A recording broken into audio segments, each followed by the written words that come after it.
Hello everyone, welcome to our channel. Ramnavami के अवसर पर मार्केट्स क्लोज रहने वाले हैं और इस रामनवमी की आपको बहुत सारी शुभकामनाएं। मार्केट में हमें लगातार 3 दिनों से काफ़ी बड़ी गिरावट हमें दिखाई दे रही है और इस गिरावट शुरू होने के पहले जी सोच थी कि 23,000 निफ्टी टच करेगा और बैंक निफ्टी 50,000 तक पहुंचेगा। अभी उसी के साथ में एक कन्फ्यूजन हो गया कि वह 50,000 टच करेगा या फिर बैंक निफ्टी 45,000 तक आ जाएगा, या फिर निफ्टी जो है वो 23,000 टच करेगा या फिर नीचे 21,000 तक आ जाएगा। तो इस वीडियो में सारे पैरामीटर्स को हम डिस्कस करेंगे और कौन से पैरामीटर्स है जिनका मार्केट पर इंपैक्ट हो सकता है आने वाले दिनों में, और उसके हिसाब से क्या मार्केट का रिएक्शन हो सकता है, इस सारे हम इस वीडियो में डिस्कस करेंगे।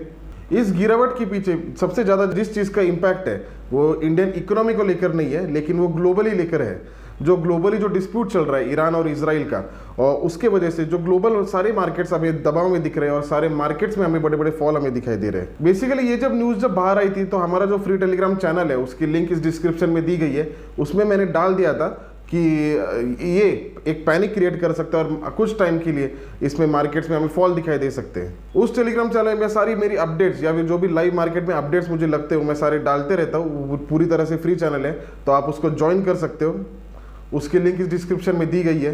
बेसिकली मार्केट में जो क्यूरियोसिटी वो ये है कि ईरान ने जो अटैक किया था, कम से कम 200 मिसाइल्स का अटैक इजराइल पर किया था, ये इस वजह से किया गया था क्योंकि जो ईरान की जो एम्बेसी थे उस पर अटैक हुआ था।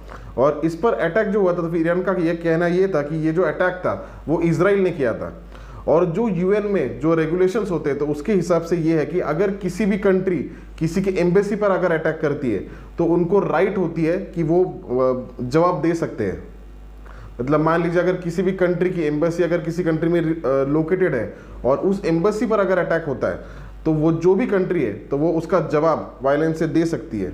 तो फिर ईरान ने उसमें यही कहा था कि ये जो हमने जो अटैक किया था अभी इजराइल पर, ये उसी चीज़ का जवाब है और इसके आगे ये अभी जो बात है ये डिस्प्यूट अभी खत्म हो चुकी है और इसके आगे अटैक्स नहीं होने चाहिए। और इजराइल का ये कहना है कि ये जो अटैक था एम्बेसी पर वो इजराइल ने नहीं किया था और उसकी वजह से खामखा ईरान ने इजराइल पर अटैक किया है और उसका जवाब भी इजराइल देगी। ये उनके जो प्रेसिडेंट है उन्होंने एक स्टेटमेंट रिलीज किया था। तो फिर बेसिकली इस चीज़ की वजह से ना कुछ हद तक जो ग्लोबल ये टेंशन्स बढ़ चुके थे कि क्या इजराइल कुछ बड़ा धमाका करेगा या फिर कुछ बड़ा अटैक ईरान पर करेगा, जिसके वजह से ये जो टेंशन्स है ये और एस्केलेट हो सकते हैं।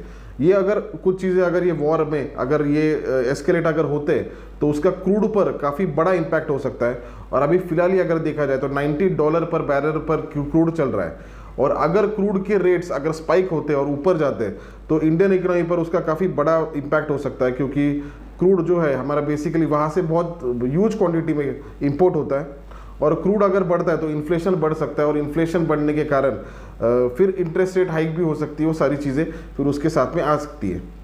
लेकिन ये जो न्यूज़ है ये न्यूज़ कुछ दिनों के लिए होगी। अगर कुछ 2 से 4 दिन मुझे ऐसे लगता है कि अगर कुछ न्यूज़ अगर नहीं आती है तो मुझे ऐसे लगता है कि ये बात जो होगी वो वहाँ पे ख़त्म हो चुकी होगी या फिर कुछ हद तक स्टॉप हो चुकी होगी। क्योंकि अगर जवाबी हमला करना होगा तो मुझे ऐसे लगता है कि ये काफ़ी जल्दी, ये 2 से 4 दिन इसमें ही वो जवाबी हमला हो सकता है। और मार्केट्स को अगर दिखा कि ये वॉर कुछ ज़्यादा एक्सकेलेट नहीं होने वाला है तो फिर उसके बाद में मार्केट अपने जो नॉर्मल जो कंडीशन है उसके हिसाब से ट्रेड करना शुरू हो जाएगा। अभी बेसिकली निफ्टी में अगर देखा जाए तो निफ्टी ने जो आज जो क्लोज दिया था वो करीबन 22,147 पर दिया है।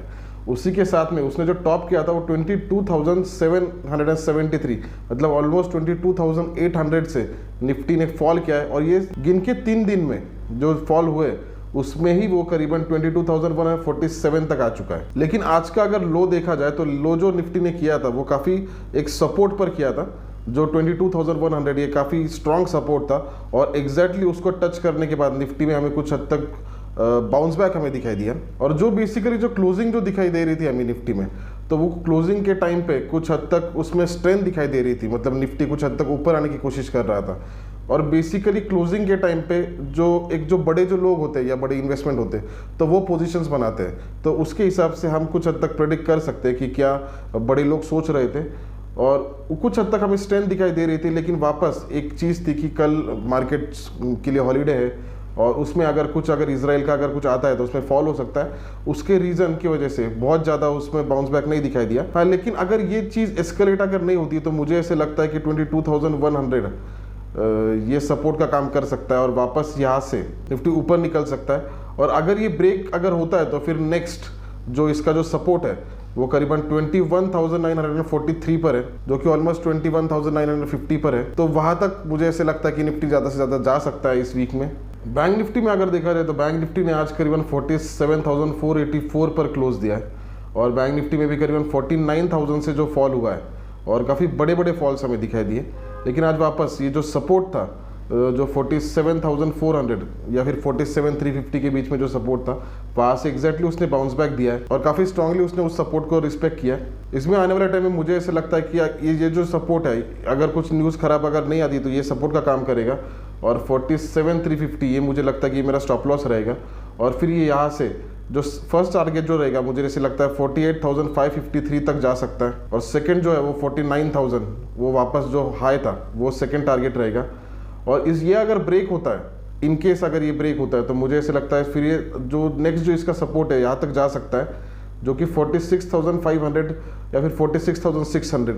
ये मुझे एक्सट्रीम लेवल लगती है जहाँ तक बैंक निफ्टी इस वीक में ड्रॉप हो सकता है, अगर कुछ कंडीशंस अगर अलग होती है तो बेसिकली ये मेरे लेवल्स रहेंगे आने वाले दिनों के लिए, इस वीक के लिए। और इस सिंपल लेवल से मैं ट्रेड करने की कोशिश करूँगा। अगर आपको लाइव मार्केट अपडेट्स भी अगर जानने होंगे, जो मार्केट में अगर कुछ न्यूज़ आती है, तो हमारा जो फ्री टेलीग्राम चैनल है उसकी लिंक इस डिस्क्रिप्शन में दी गई है, आप उसको ज्वाइन कर सकते हो। उसमें मैं सारे अपडेट्स करते रहता हूँ। आई होप ये वीडियो आपको बेनिफिशियल रहे। Thank you.